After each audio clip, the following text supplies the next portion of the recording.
ஒரே ஒரு வசனம்.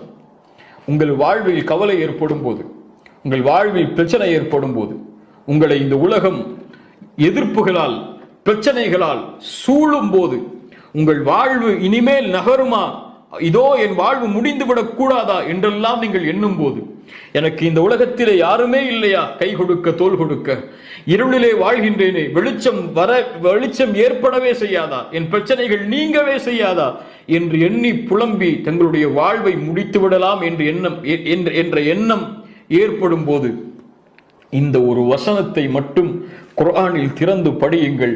உங்கள் உள்ளம் அல்லாஹ்வுடைய அன்பால் நிரம்பும் இன்ஷா அல்லாஹ். எந்த வசனம்? குறிப்பெடுத்துக் கொள்ளுங்கள். எல்லோரும் ஒரு பேப்பரை எடுத்து அந்த பெண்ணை வைத்து அதில் எழுதுங்கள் அந்த வசனத்தை.